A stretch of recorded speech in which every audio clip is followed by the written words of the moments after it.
The need for forming experts committee on new farm laws, says it will accept recommendations of the committee.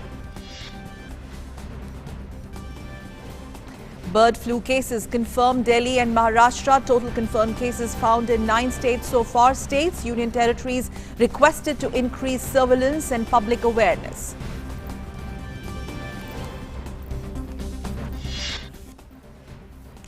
Marking 5 years Startup India initiative, Prime Minister Modi urges youngsters to participate in Prarambh, the Startup India International Summit on January 15th and 16th. Summit seeks to bring together the top minds from industry, academia, finance and startups. Home Minister Amit Shah launches single window clearance system for commercial coal mining. Says coal sector has played a big role to play in economy and this step will bring transparency.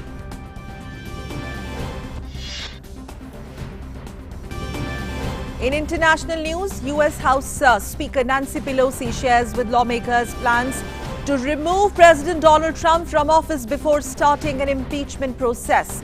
The unprecedented move comes in the wake of Capitol Hill violence by Trump's supporters.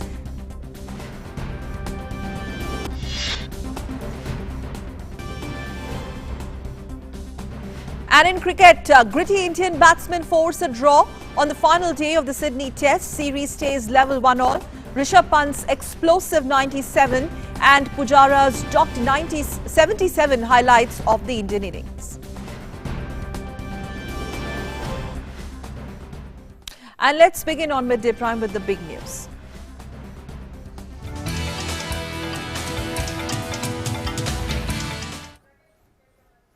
Prime Minister Narendra Modi will be interacting with the chief ministers of all states through video conferencing this evening, and the focus of this interaction will be the rollout of vaccine scheduled on January 16th. And this is going to be the biggest vaccination drive against COVID-19 in the world. Prime Minister is also likely to discuss the overall COVID-19 situation in the country with the chief ministers. Remember, the rollout of COVID-19 vaccine will provide priority to the healthcare workers and the frontline workers, who are estimated to be around 3 crore, followed by those above 50 years of age and the under 50 population groups, as well as those with comorbidities.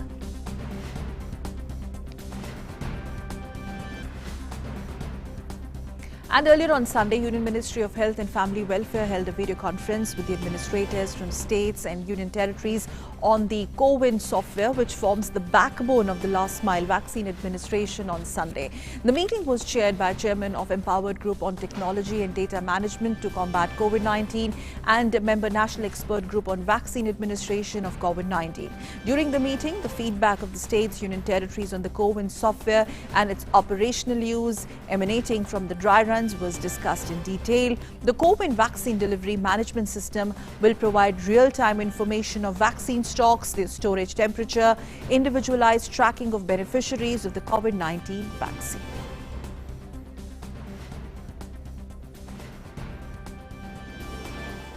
And for more on the updates on this big story, we are now joined by my colleague Arun Sharma. He's going to join us live on Midday Prime. Arun, very quickly, extremely significant. A little bit more on the elaboration today's meeting, very crucial, which will be taken by the Prime Minister, basically taking an overview, overall stock up of the vaccine delivery mechanism, the rollout, because the world is now looking at India, and 16th is a very, very crucial day. Good afternoon, Sakal. Indeed, it's an important day, as far as the meeting of Prime Minister Narendra Modi with the state chief minister. Now, this will be the 10th such meeting during the COVID pandemic time that Prime Minister Narendra Modi is interacting with the chief ministers. Now, right from the lockdowns to the unlock phases, and now we have reached the phase of vaccination. Now, India is going to have the world's largest vaccination drive, right from 16th of this month. And before that, in this 10th meeting with the chief ministers, Prime Minister Narendra Modi is likely to, talk and, try to understand the challenges that the states are facing as far as this vaccination drive is concerned. Number one, which are the important points that needs to be noted and that needs to be rectified just ahead of this vaccination drive. There are a couple of aspects that is very much likely on the agenda. As earlier, we have seen that Prime Minister Narendra Modi completely going forward with cooperative federalism, because state and center, they both are working together as far as fight against COVID is concerned. concerned. So when it comes to the world's largest vaccination drive, it is very much important that states and center are on one page. And in that context, today's meeting is very much significant. So there are a couple of aspects to it. Number one is about the CoWIN software. You know this fact that this dashboard is going to play an important role technologically as well, because data is something that is going to rule, that is going to be, that is going to take us on a path of victory as far as vaccination drive is concerned. So how can the technology or the data that's being fed into this CoWIN software will play an important role? What are the glitches that some of the states are facing, and what can be done to rectify that? That's number one. Number two is the logistical aspect, because we know this fact that logistically it is going to be very much challenging to transport vaccine from one place to another. The vaccine needs to be transported in the northeastern part of our country as well, down south also, in the hilly region as well. So we know this fact that the logistical part will also be very much likely to be discussed as far as this meeting is concerned.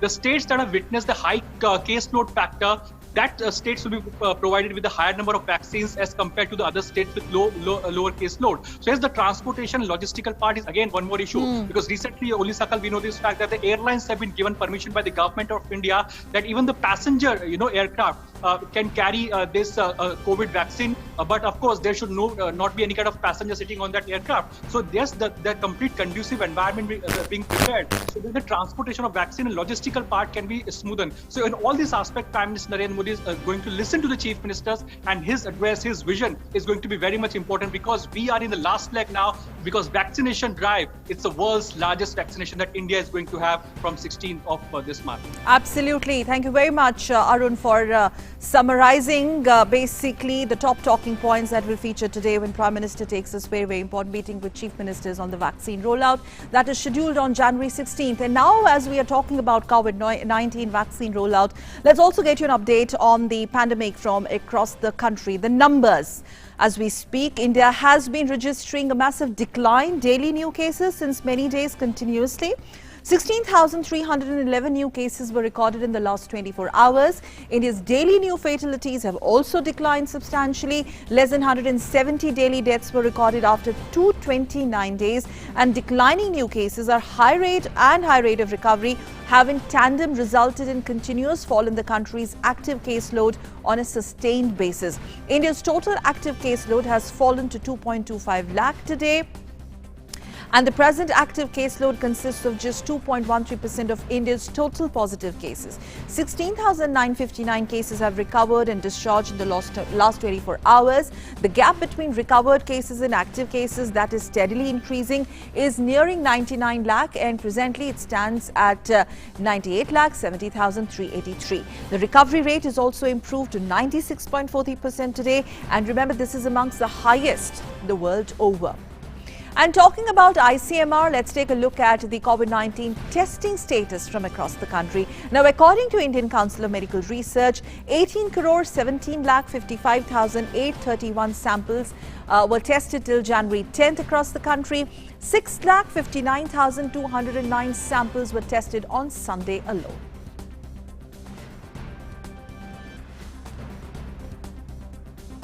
And now let's move on to our developing story on Midday Prime.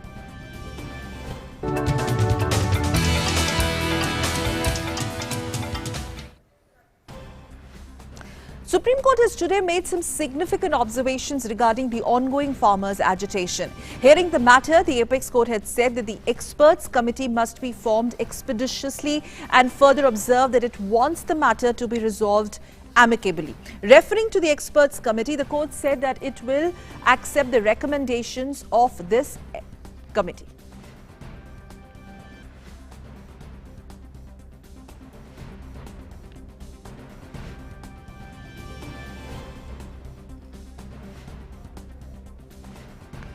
Let me quickly go across to my colleague who's joining us on phone line. Vikas Sarthi is joining us from Supreme Court, our legal correspondent. Vikas, give us a quick overview of the observations made by the court today, besides pressing for an urgent need for experts committee. And does court also talk about the contours of this expert committee, the composition of this expert committee, and is there any deadline also set for this?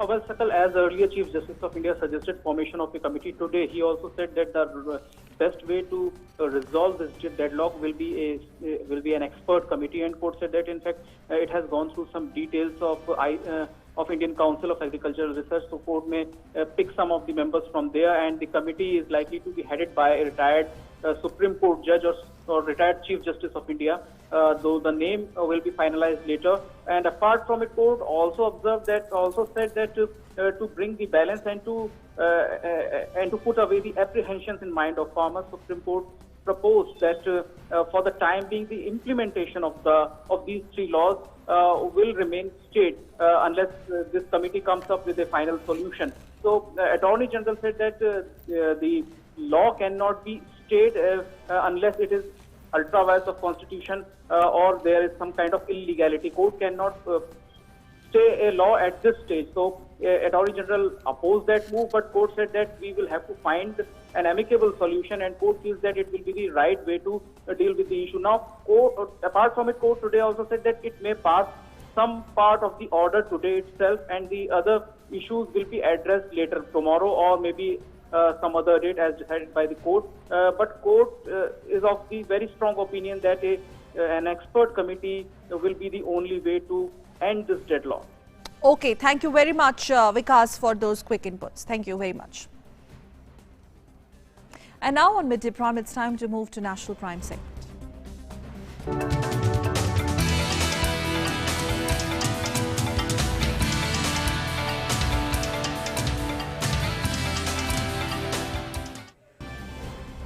The Department for Promotion of Industry and Internal Trade, Ministry of Commerce and Industry, in partnership with Confederation of Indian Industry and other associations, is organizing the Startup India International Summit, Prarambh, which begins from 15th to 16th January 2021 over a virtual platform.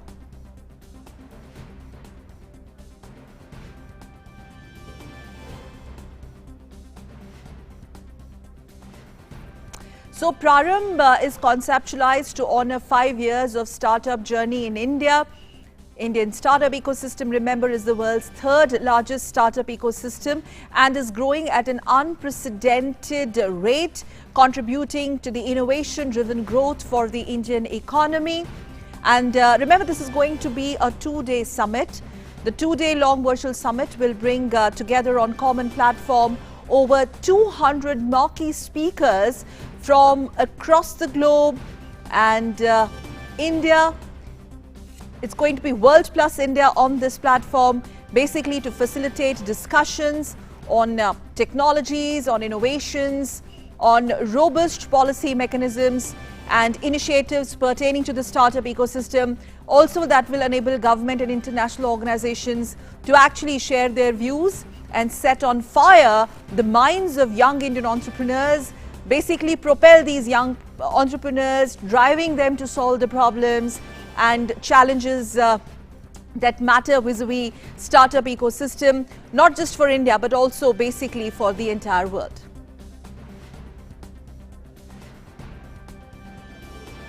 So in the words of Prime Minister, Startup India movement reflects the new India driven by the energy, enthusiasm, and we'll now have a detailed explainer as to what is this Prarambh initiative all about. Well, it basically is all about connecting, collaborating and catalyzing. It's a India flagship initiative, is the Indian government flagship initiative of the government of India, which actually, let's move on, and which aims at building very strong ecosystems for nurturing innovations in startup ecosystems. It is also aimed at propelling sustainable economic growth. Remember, it's directly proportional to that. It is also aimed at generating large-scale employment, lot of employment opportunities. Remember, in the last 5 years, a lot of ground has been covered under employment opportunities. And also in terms of empowering startups through innovation and design is what these 2 days are going to focus on. It's also going to bring India's entrepreneurial force, a strong entrepreneurial force on the global map, because India is certainly a force to reckon with when it comes to startup ecosystem, globally speaking. And the top policymakers from industry, from academics, investors are going to be sharing the same platform, national as well as global. And this is also going to showcase the widespread of the innovation-based entrepreneurship that India is proud of. It's also going to draw a lot of global capital. Well, that's one of the aims, to basically attract global capital and at the same time mobilize a lot of domestic capital, which includes your public and private entities, and also evolve enabling policy provisions, basically policy provisions. Knowledge sharing of the best startup ecosystems is also going to be one of the focus on these 2 days, plus developing capacities of the already existing entrepreneurial ecosystem that we have in place in India. Besides mobilizing, we already talked about it, global as well as domestic capital for investments in Indian startup environment or ecosystem. Besides that, also exploring a lot of opportunities in public and private space as well as in international markets. And when we talk about the Startup India International Summit, besides exploring opportunities in public and international markets, it's also India's opportunity to basically showcase high quality, high-end technology and also innovations from India. We are going to tell the world this is what we bring to the table when it comes to startup innovations, and also at the same time enable ease of doing business for startups as well as investors. So basically that was a detailed explainer of Startup India initiative. And now let's take a short break here. I think we will take a short break here, or let's move on, we'll take a break later and talk about the other big story, the other developing story of the day. That's the latest on the bird flu situation. Now, the bird flu situation is worsening as more and more states are declaring bird flu emergency. Latest in the list are national capital Delhi as well as Maharashtra. Latest development is that Union Animal Husbandry Minister Giriraj Singh has called an emergency meeting in New Delhi with senior officials of his ministry.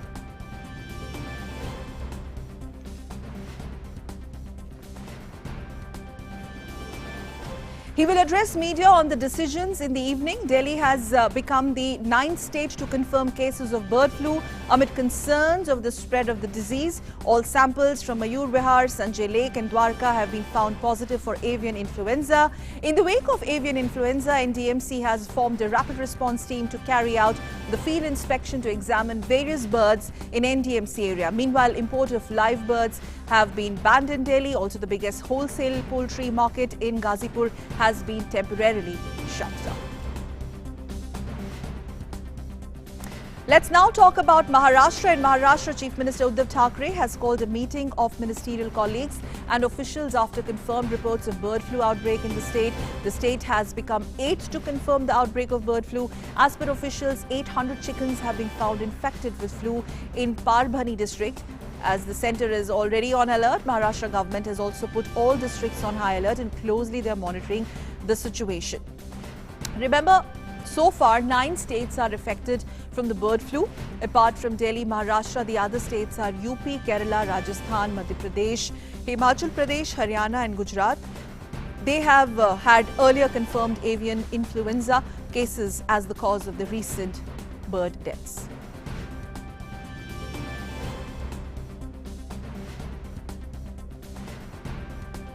Okay, so let's quickly go across live to our 2 reporters. One joining us live from Delhi, Meghna, and Yogesh Sheetal joining us live from Mumbai. I'm going to come to Meghna very quickly because now Delhi is a latest addition to the list. So give us a sense the robust mechanism that is put in place by the civic authorities to ensure that the situation doesn't escalate in Delhi. Meghna. Absolutely, Sakal. When we now know that the samples which were sent for testing have turned out to be positive, then now there are rapid response teams that have been formed, and these rapid response teams will have veterinary surgeon, will have a sanitary inspector, will also have a statistical inspector, and will also have a medical social worker. So all these people will actually keep a vigil, will actually keep a surveillance in the NDMC area. Also, what important is when in case if there are more cases like these found, there also has been a helpline number which has been released, so that people, if in case they find any carcasses of avians around their area, they can report it rather than going and touching it, because obviously the proper disposal and proper burial is indeed required, which has been devised in the action plan which was devised in 2005. So what also important is, when we know that this comes from migratory birds, the migratory flyaway is also being monitored, so that the birds which are coming, they are monitored. All the veterinaries have been kept on alert. All the zoos, national parks, bird sanctuaries, not only in Delhi but across India, have been kept on alert to actually report any abnormal bird deaths or avian deaths. So this definitely becomes important on the backdrop of that there are surveillances, biosecurity measures that have been taken, poultry movement has been banned, and there has also been, as you already said, that the Ghazipur poultry mandi has also been shut for 10 days. So these were precautionary measures that have been taken, and surveillance like the clinical, virological, serological surveillances are extremely important, keeping in mind also the biosecurity and proper disposal of birds, which needs to be done with the rapid response teams. And also the culling is important, because we know that in Kerala culling had been carried out near the epicenters, and post-operative guidelines, the post-operative guidelines have also been issued, so that wherever the burial has been done or wherever the culling has been done, for 1 month, for almost a month, there has to be no new induction of birds in that area. All right, Meghna, just stay with us. Quickly, Yogesh, over to you. What is the state government doing to ensure that there is no further escalation? It seems that Uddhav Thakere's administration is already in spot right now. First, let me give you a fresh update that we know that in Parbhani there is a Murumba village where the death of 800 birds were reported, and now there another update that there is a village around 30 or 40 kilometers away, that is Kupta village, where is also just a fresh update that around 300 birds have been died there. Now the samples have been sent for testing, and that it remains to be seen that whether the death caused because of bird flu or the other regions. So that is a fresh update. As far as entire Parbhani district is concerned, we know that a very important area of Marathwada region, and now 144 of CRPC has been imposed there by the administration to ensure there will be no further escalation, and also apart from that, security has been beefed up to ensure there will be no human transmission, particularly of bird flu. However, we know that there has not been any report in the past, but still the precautions have been taken in district level also. Now coming to other aspect, we know that Chief Minister Uddhav Thackeray has called an urgent meeting today at 5 PM to discuss the further course of action to ensure that the other parts are also, because we know that Maharashtra, in terms of poultry business, Maharashtra has been a leading state in terms of poultry exchange and also business. That is one of the reasons why within a radius of 10 kilometers to the site in Parbhani, the entire sailing, purchasing and also movement of birds have been cancelled, and also within a radius of 1 kilometer the culling process has been started. So entire steps are being taken up. The government has not addressed anything officially, but however the Ministry of Husbandry has said that certain things have been done. Now it remains to be seen that what Maharashtra government will announce after the meeting concludes around at around 5. The meeting will be started, and that remains to be seen what would be the statement of the Chief Minister Uddhav Thackeray after the outbreak of flu in Maharashtra. Yeah, just keep an eye on that meeting. In fact, Meghna, before I wrap up very quickly, now one of the prime focus areas is also the awareness about this bird flu, isn't it? And the government is very, very serious about the fact that the awareness should be spread amongst people. Yes, go ahead, please. Absolutely, Sakal. The awareness part is extremely important. The government has been time and again reiterating on the fact that one should not, fall prey for any rumors or any false news that is being spread. Also, when we spoke to a number of experts, the experts were of the thought that you can consume chicken and eggs, but they have to be properly cooked, because this is type A influenza virus, which is very pathogenic. But there has been no case yet reported in India. Since avian influenza is being reported in India 2006 onwards, there has been no case that has been reported for its transmission into humans, though the disease is zoonotic. It has also not spread into humans, nor there has been any human-to-human transmission. But we have to be careful. Whenever we eat chicken and eggs, they have to be properly cooked. There is no problem in consumption of chicken and eggs. That is what the experts say, because the virus gets killed at 70 degrees Celsius. So when you cook chicken or eggs or boil eggs at high temperature, the virus gets killed. But extremely important, the fact that on the consumption of poultry, the other important fact is for the workers as well. Awareness is very important.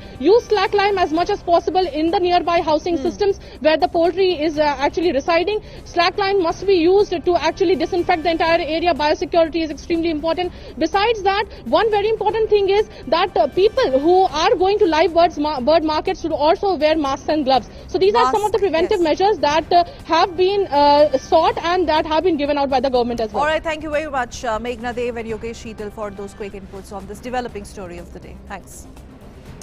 Well, let's move on to Midday Prime. Home Minister Amit Shah today launched single window settlement system web portal to obtain approval for the smooth operation of coal mines.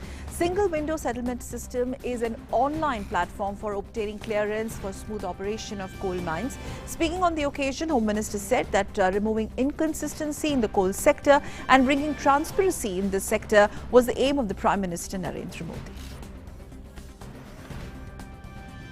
2013-14 में लगभग 560 matric ton कोयले का उत्पादन था और 19-20 में इसको पीछे मुड़कर देखते हैं तो 729 मैट्रिक टन तक पहुंच चुका है। कोयला निकालने की गति हम लगभग बढ़ाए क्योंकि वर्ष 19-20 के अंदर ही 250 मिलियन टन कोयले का हमने आयात किया है, जो हमारे देश के लिए ना ठीक है ना हमारे अर्थतंत्र के लिए ठीक है।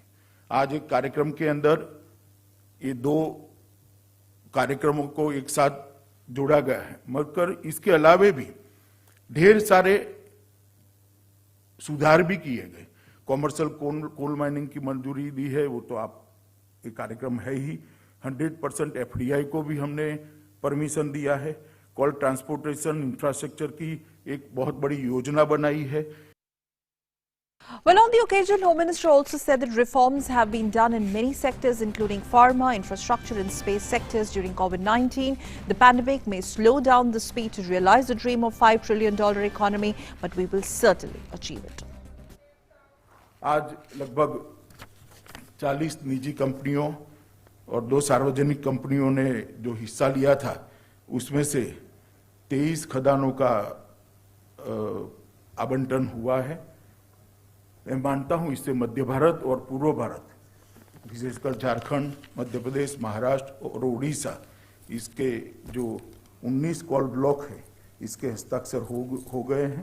प्रधानमंत्री जी का जो स्वप्न है आत्मनिर्भर भारत का, 130 करोड़ का मार्केट, 130 करोड़ की आबादी का मार्केट, हमारे पास दुनिया का सबसे ज्यादा इंटेलिजेंट युवा है, सबसे ज्यादा पढ़ा लिखा युवा है, हमारे पास मेहनतकश मजदूर भी है और हमारे पास एक पारदर्शी लोकतंत्र भी है। Defence Minister Rajnath Singh addressed a webinar organised by the Border Roads Organisation on Atal Tunnel, that's the topic, an engineering marvel.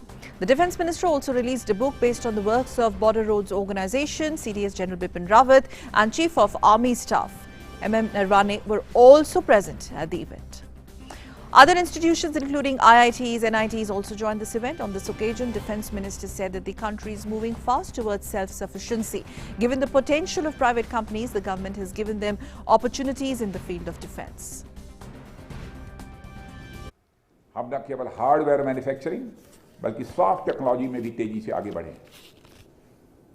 इस दिशा में डिफेंस का रिसर्च एंड डेवलपमेंट ऑर्गेनाइजेशन यानी DRDO लंबे समय से काम कर ही रहा है, पर अब सरकार ने प्राइवेट इंडस्ट्री के रिसर्च एंड डेवलपमेंट पोटेंशियल को देखते हुए इस क्षेत्र के लिए, इस क्षेत्र में उनके लिए भी राहें खोल दी हैं। निजी क्षेत्र की सहायता के लिए हमने सरकारी ट्रायल एंड टेस्टिंग फैसिलिटीज खोली हैं। साथ ही ट्रांसफर ऑफ टेक्नोलॉजी के माध्यम से DRDO के 450 से अधिक पेटेंट्स के लिए निःशुल्क बिना किसी फीस के अवसर उपलब्ध कराए। Moving on, Bharatiya Janata Party National President JP Nadda is on a two-day visit to Assam from today. The BJP president will take part in various important programs and functions of the party, including during his two-day visit in Assam. He is also going to address a massive rally at Silchar.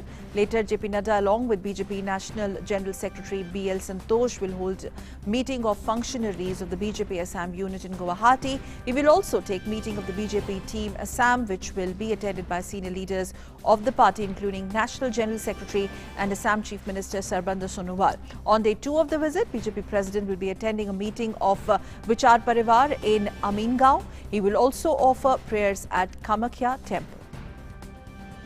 And now let's shift gears and get to news from IFFI. News now from the world of entertainment. The 51st edition of Asia's oldest and India's biggest festival, the International Film Festival of India, IFFI, will begin in Goa from 16th of January to 24th.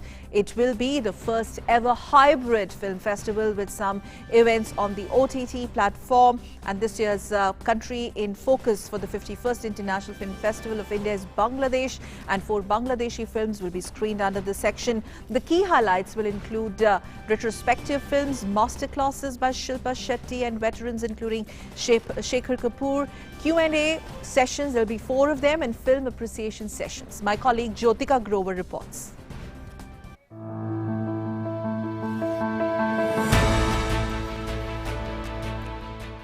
The 51st International Film Festival of India is set to kickstart in Goa in a few days.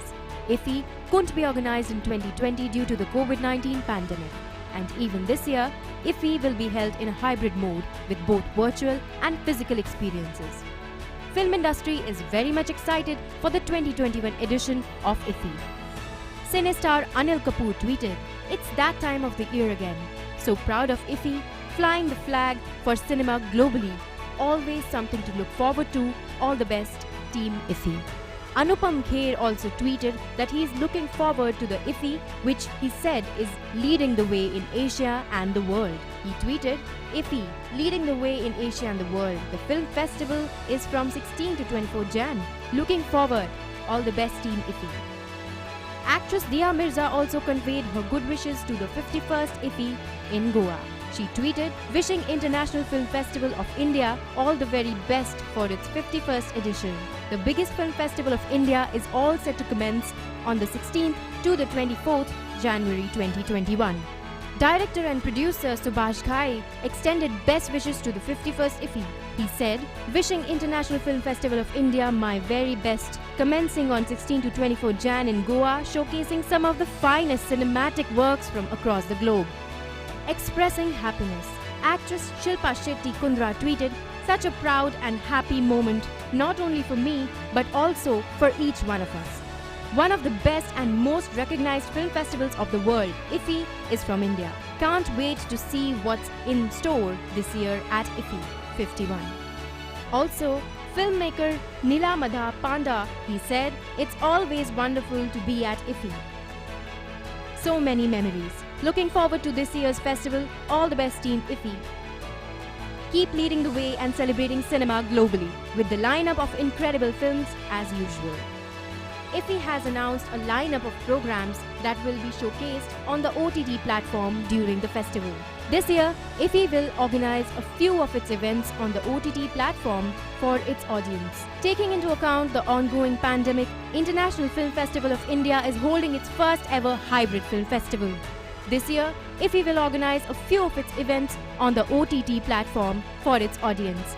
The film festival will open on January 16th with the Indian premiere of the movie Another Round by Thomas Winterberg. A total of 224 films from across the globe will be screened during the festival, which include 23 feature films and 24 non-feature films. This year's country in focus for the 51st International Film Festival of India is Bangladesh. The country in focus is a special segment that recognizes the cinematic excellence and contributions of the country.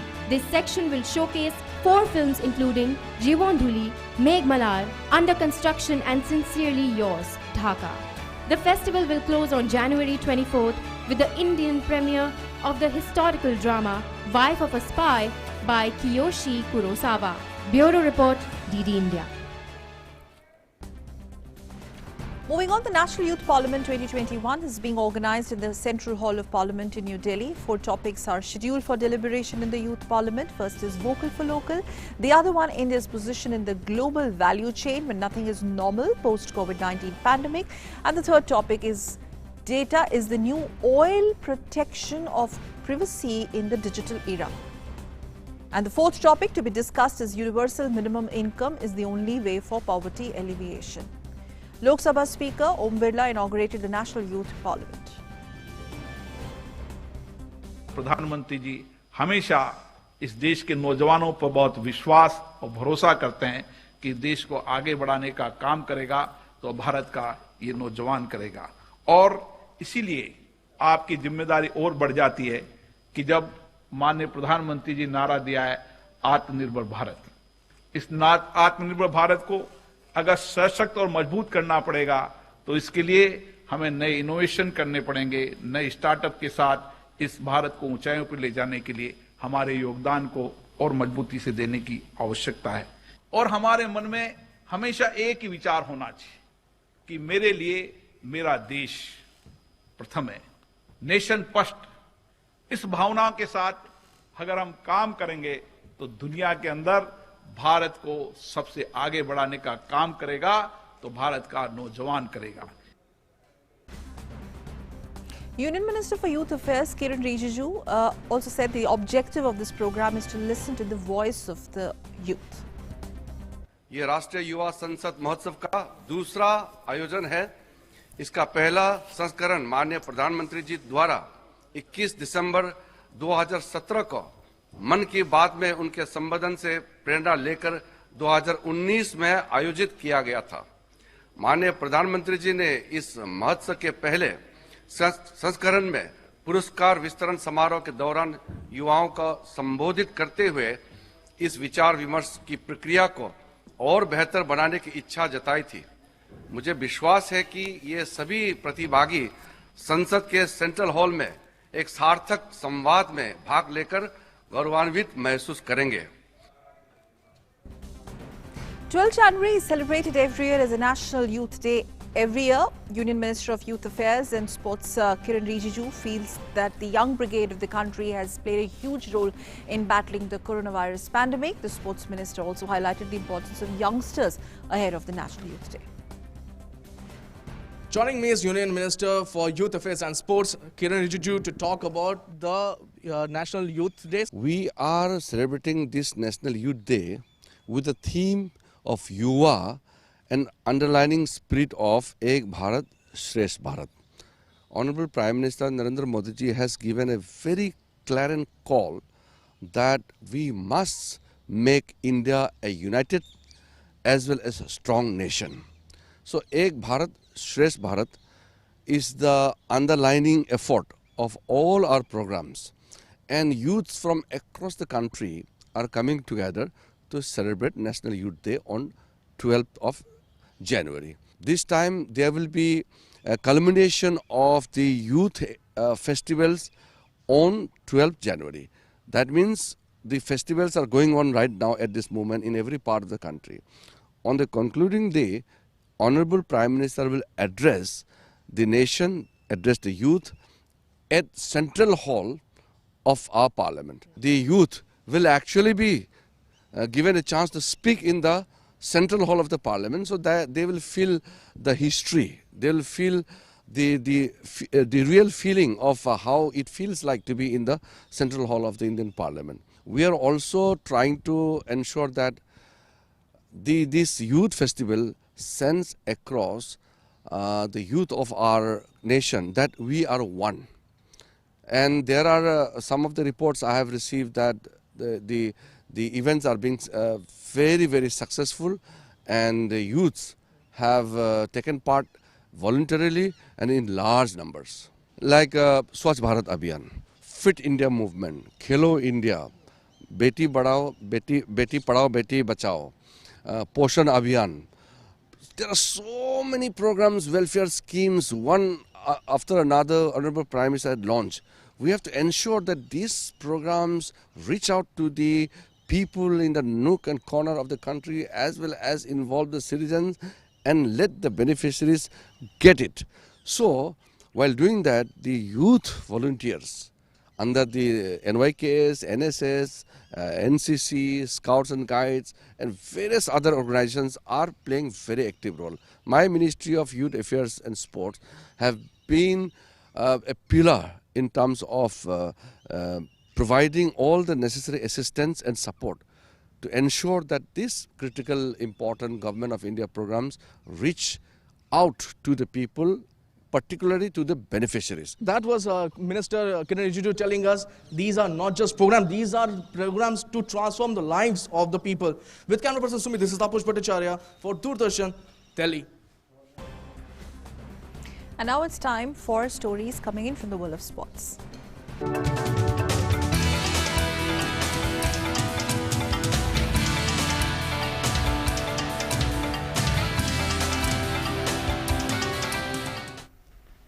And on Sports Prime, Suchitra, my colleague, joins me, and it's obviously going to be cricket, Suchitra, and Sports Prime, and especially the gritty batting that forced that much-wanted draw, isn't it? In the world of sports, India managed to draw the Sydney Test against Australia with a resilient performance on day 5. Chasing 407 runs to win, India scored 334 runs for the loss of 5 wickets at the end of day 5. Cheteshwar Pujara and Rishabh Pant's 148-run stand was the main highlight of the day.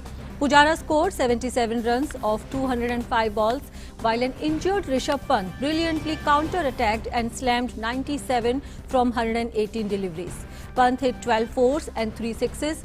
This partnership helped India stage a turnaround and at one point looked set for an improbable win. Pujara and Pant fell as India's hopes faded again. However, Hanuma Vihari and R. Ashwin batted for more than 3 hours to defy the Australians. The duo batted throughout the final session, registering an unbeaten 62-run partnership. The two teams will meet in Brisbane in final test from 15 January with series levelled at 1-1.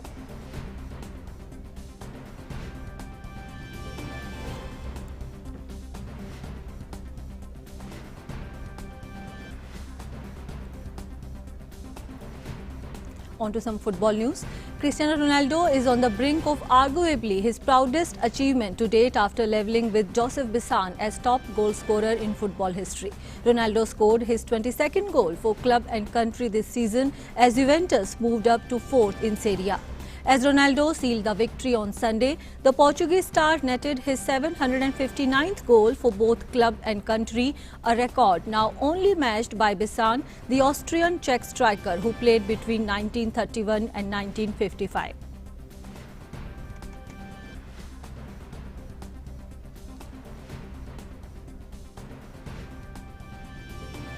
Crawley Town delivered one of the FA Cup third round's most emphatic upsets as the League Two underdogs defeated Leeds 3-0. 3 second-half goals rewarded a fantastic performance from Crawley as they made light of the 62 places between themselves and their Premier League visitors. Leeds' loss is the first time in 34 years a top-flight side has lost to a fourth-tier team by 3 or more goals, and only the second ever instance since a fourth division was added to the Football League in 1958.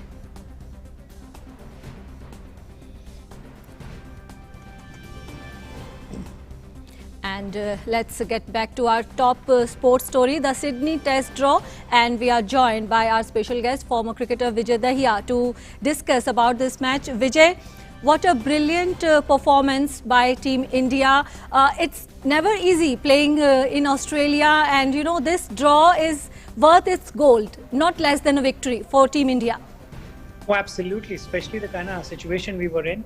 Nobody was giving us anything, especially after the first inning, or let's say after the test started, getting out on 36, coming back from there, winning a test match, and showing it even in this test match, being in a position where everybody thought we were going to lose, Australia going to win, an easy win.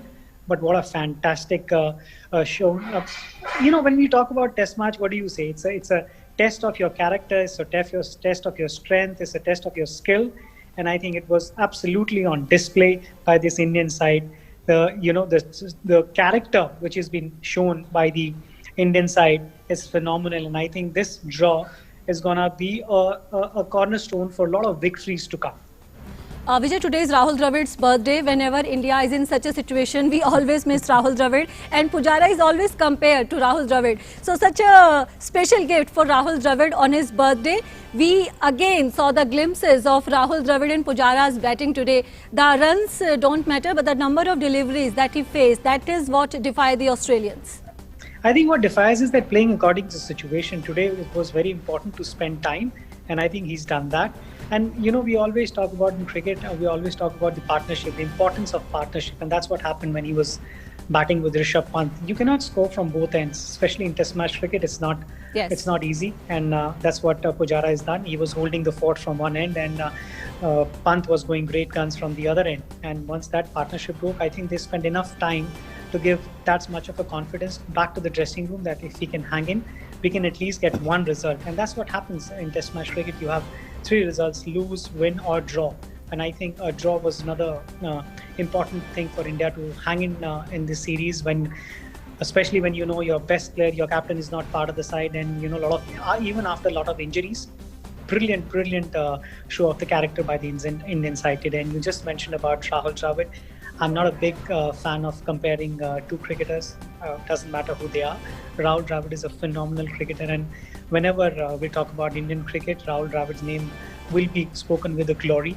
And I think Pujara is getting into that book as well. So he's made a name for himself. Yes, you just talked about Rishabh Pant.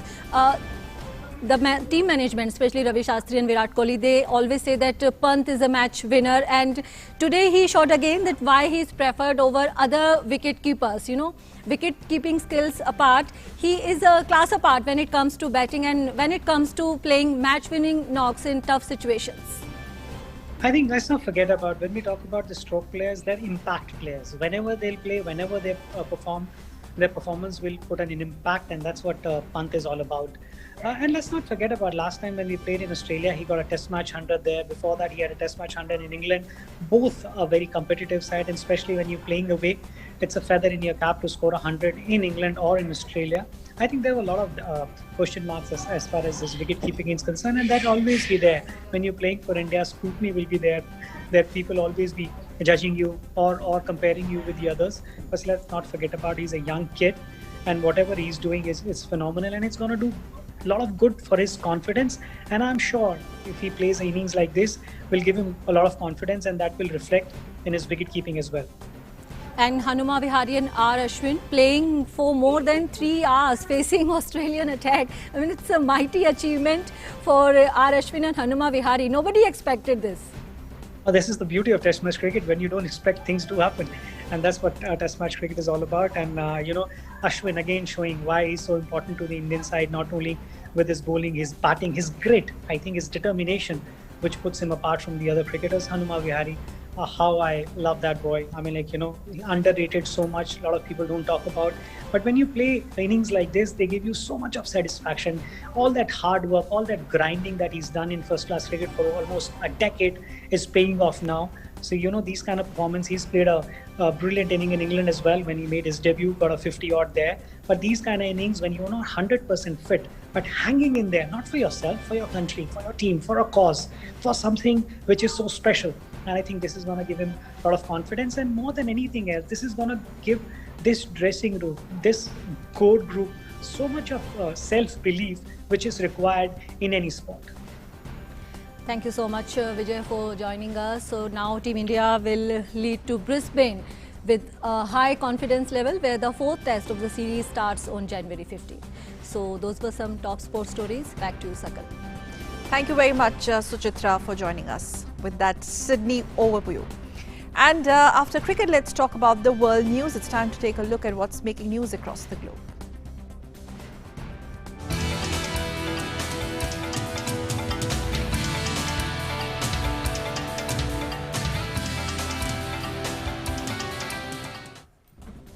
Well, the House this week will take up a resolution to impeach President Donald Trump for the 2nd time in less than 2 years over his actions encouraging a mob that stormed the Capitol. House Speaker Nancy Pelosi in a statement said that the democracy is what is at stake and the president leaves them with no choice but to act because he's trying to corrupt. Very strong words. She also said that the president has engaged in abuse of power, undermining national security and jeopardizing the integrity of the elections. Democracy is what is at stake. The president leaves us no choice but to act because he is trying to corrupt once again the election for his own benefit. The president has engaged in abuse of power, undermining our national security and jeopardizing the integrity of our elections. So the House is set to vote on a resolution urging Pence to invoke the 25th Amendment of the U.S. Constitution. The 25th Amendment allows Pence and the cabinet to remove the president if he is unable to discharge his official duties. Earlier, Nancy Pelosi had said in a letter that the House will proceed with bringing impeachment legislation to the floor. Though late Sunday, 210 House members have co-sponsored the impeachment measure, which is nearly a majority of the House.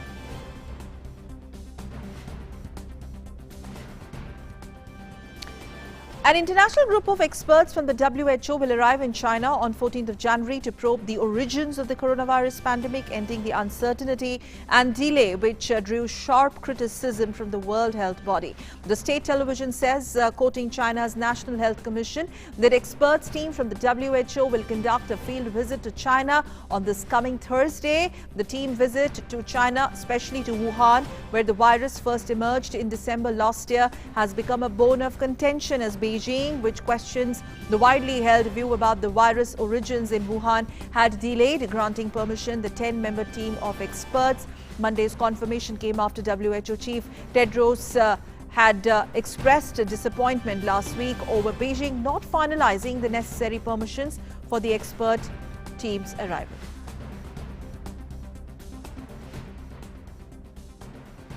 And a quick look at also on the COVID-19 pandemic numbers from across the globe. As of now, the global cases have just little crossed past 9 crore. 6 lakh coronavirus cases have been reported worldwide, with over 19 lakh 42,000 deaths reported. Over 6 crore 47 lakh people have recovered from the virus. The US continues to remain the worst hit country by the pandemic so far and has reported over 2 crore 29 lakh cases of the virus, with the death toll surging past 3 lakh 83,000. Brazil follows US in terms of death toll with 2 lakh 3,000 deaths. And also, Britain has now given around 2 million people a COVID-19 vaccination, as announced by their Health Secretary Matt Hancock on Sunday.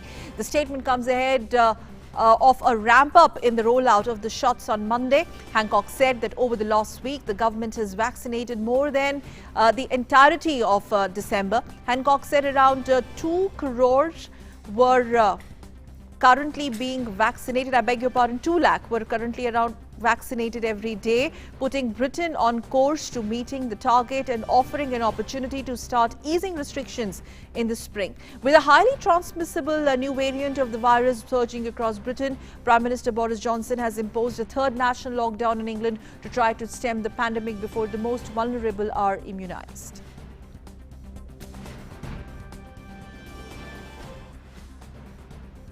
Meanwhile, 7 mass vaccination centres are about to open in England from Monday, supplementing almost 1,000 doctors, surgeries and hospitals of offering shots against COVID-19. Healthcare workers said they were feeling hopeful that the centre would help the country, which is grappling with the surge of cases, move forward, but warned that more mass vaccination sites would be needed.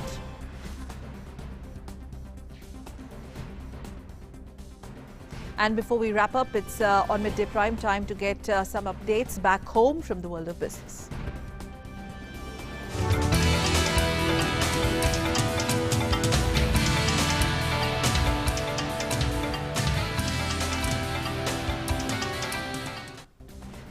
And for Business Prime, Ajay, my colleague, joins us. Ajay, good afternoon. Over to you. Afternoon. It's yet another historic day for the Indian markets. The Indian markets were parked near record high scale on Monday's opening deal, with the S&P Basis Sensex above 49,000 mark on the back of favorable global cues and strong Q3 earnings. The S&P BSE Sensex gained 400 points or 0.8% at 49,190 levels, and the Nifty 50 index topped 14,420. Technology stocks were the leader, with Infosys, HCL, Tech and TCS raising 3%, 2% and 1% respectively. Tata Consultancy Services profit jumped over 7% year-on-year in December quarter to 8,701 crore, according to the result announced post-market hours on Friday. Besides, shares of Avenue Supermarts gained 2% after the firm posted a 16% jump in Q3 profit. The Nifty sectoral indices were trading mixed, with the Nifty IT index up 2%, leading the list of gainers. Meanwhile, in the broader market, the S&P BSE mid-cap and small-cap indices were trading 0.3% and 0.5% lower, respectively.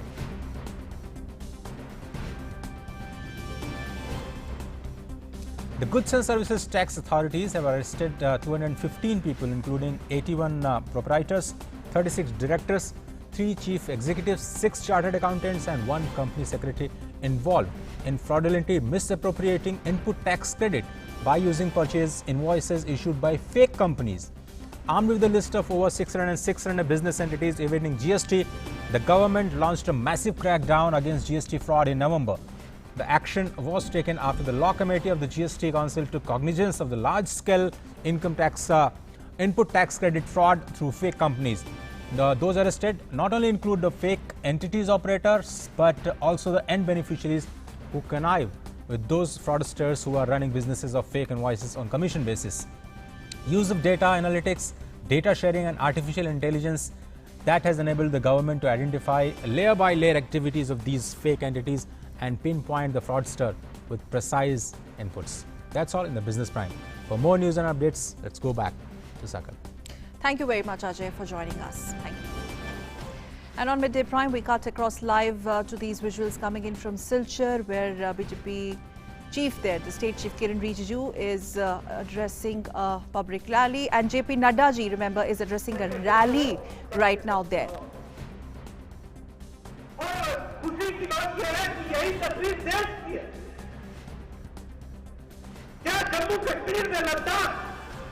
Jammu Kashmir के ऊपर लद्दाख, वहां का हिल council का चुनाव हो, 26 सीटें में 16 सीटें भारतीय जनता पार्टी।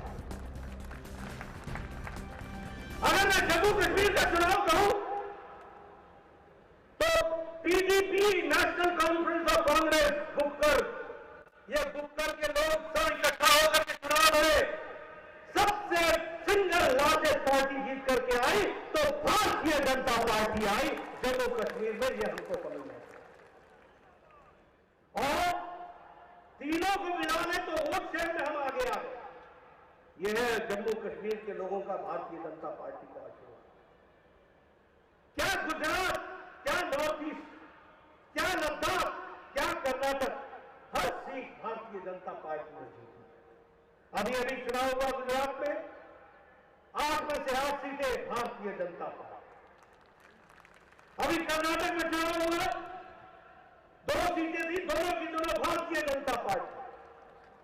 तेलंगाना में एक कंस्टिट्यूएंसी थी दुबाका, उस दुबाका के ऊपर मुख्यमंत्री की कंस्टिट्यूएंसी, उस दुबाका के नीचे मुख्यमंत्री के बेटे की कंस्टिट्यूएंसी, उनके रिश्तेदारों की कंस्टिट्यूएंसी, वहां भी दुबाका में धमाका हो गया और बीजेपी जीत गई। यह परिस्थिति आपको देखा। अगर हम बात करें मध्य प्रदेश, 28 में से 22 भारतीय जनता पार्टी। अगर हम उत्तर प्रदेश की बात करें तो 8 में से 7 सीटें भारतीय जनता पार्टी। और अगर हम बिहार की बात करें तो सबसे बड़ा स्ट्राइक रेट और सबसे ज्यादा सीट लाने वाली भारतीय जनता पार्टी। यह परिस्थिति है।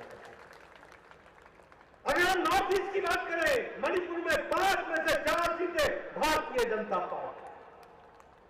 अगर हम अरुणाचल प्रदेश की बात करें तो 241 सीटों में 190 सीटें भारतीय जनता पार्टी अरुणाचल प्रदेश। और अगर मैं ईटानगर के म्युनिसिपल कॉर्पोरेशन की बात करूं तो भारतीय जनता पार्टी। अगर मैं पासीघाट के म्युनिसिपल कमेटी की बात करूं तो भारतीय जनता पार्टी। सारे देश में भारतीय जनता पार्टी कमल का निशान करूंगा। अभी राजस्थान के चुनाव कहते थे किसान का आंदोलन चल रहा, चुनाव पंचायत के थे, किसानों ने एक तरफा आशीर्वाद राजस्थान में भारतीय जनता पार्टी को दिया। ये हमको ध्यान रखना। सिलवासा में चुनाव हुआ, वहां भी भारतीय जनता पार्टी, गोवा में चुनाव हुआ, भारतीय जनता पार्टी, 40 में से 30 सीट प्लस सीटें भारतीय जनता पार्टी ने कर। इसलिए मित्रों, मोदी जी के नेतृत्व में टीम इंडिया, सारे बीजेपी एक साथ लगकर और सारे देश में मोदी जी को आशीर्वाद देने के लिए भारत की जनता आतुर है। इस बात को हमको समझना चाहिए। मित्रों, अगर मैं आसाम की बात करूं तो मैं आपको ये बताना चाहता हूं, आसाम की संस्कृति, असम की भाषा, अहम की भाषा, अहम का अपना अस्तित्व, इन सारी चीजों को संभाल के रखने का काम भारतीय जनता पार्टी का है। भारतीय जनता पार्टी ने हमेशा संभाल के रखा है, इसको हमको ध्यान रखना है। अहम की संस्कृति, अहम की भाषा, ये सबको हमेशा अगर किसी ने तवज्जो दी है तो भारतीय जनता पार्टी ने। यहां के अधिकारों के बारे में भी चर्चा हुई, तो उसके प्रति भी अगर संवेदन रखा है, संवेदना रखी है, तो वो भारतीय जनता पार्टी ने रखी है। इस बात को समझना चाहिए। ये असम का आंदोलन जब चल रहा था तो इसको देशव्यापी बनाने में सबसे पहले अगर किसी ने आवाज उठाई थी तो भारत रत्न श्रीमान अटल बिहारी वाजपेयी जी ने पार्लियामेंट के अंदर और पार्लियामेंट के बाहर सारे देश में इस नारे को गुंजाया था, श्रीनगर हो या गुवाहाटी, अपना देश अपनी माटी, केरल हो या गुवाहाटी, अपना देश अपनी माटी। और असम आंदोलन के साथ सारे देश में भारतीय जनता पार्टी सदा सदा खड़ी रही। इसको हमको समझना चाहिए। असम की भाषा बहुत ही अच्छी भाषा, और इसको संभाल करके रखने की जिम्मेवारी हम सब की है, जिसको हम लोगों ने किया। और असम को देश में भी स्थान देने की बात आई तो वो हमेशा एनडीए की सरकार होगी। फिर चाहे वो भारत रत्न देना हो भूपेंद्र हजारिका जी को, तो नरेंद्र मोदी जी की सरकार आती। अगर हमारे लोकप्रिय गोपीनाथ बोरदोले जी को देना हो तो वो अटल जी की सरकार होती है, जो भारत रत्न से सम्मानित करती है। इसलिए असम की संस्कृति, असम का नेतृत्व, असम के अस्तित्व को अगर किसी ने पहचाना और उसको देश में स्थान देने का काम किया है तो वो एनडीए की सरकार होनी चाहिए। बहुत शांति तरीके से लोगों का विकास के लिए हम काम करते हैं। यहां 6 कम्युनिटी, 6 प्रजातियां, जिनको हम लोगों ने एसटी का स्टेटस दिया, लेकिन एसटी के स्टेटस देने में किसी का हक नहीं छीना, उनका हक बरकरार रखते हुए इनको भी एसटी का स्टेटस दिया। That's BJP's big Assam push there. JP Nadda there. He's on a 2-day visit there, addressing a rally in Silchar, and with that also consolidating the party cadre in of the BJP in Northeast in Assam ahead of the assembly election there. Thank you very much for tuning in. We of course will be getting the highlights of that rally later in our bulletins. Meanwhile, thanks for tuning in to Midday Prime. Namaskar.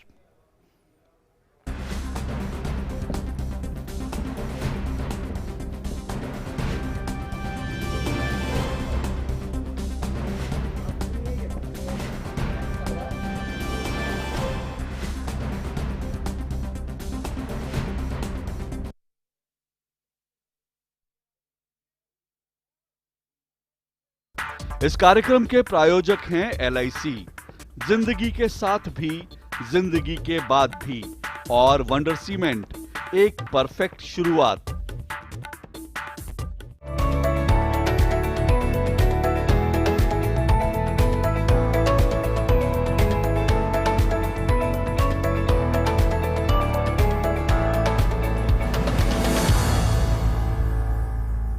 लहरों से डरकर नौका पार नहीं होती और कोशिश करने वालों की कभी हार नहीं होती। नन्ही चींटी जब दाना लेकर चढ़ती है, चढ़ती दीवारों पर 100 बार फिसलती है। गिरकर चढ़ना, चढ़कर गिरना ना अखरता है, मन का विश्वास रगों में साहस भरता है और आखिर उसकी मेहनत बेकार नहीं होती, क्योंकि कोशिश करने वालों की कभी हार नहीं होती। और देश भर से आम लोग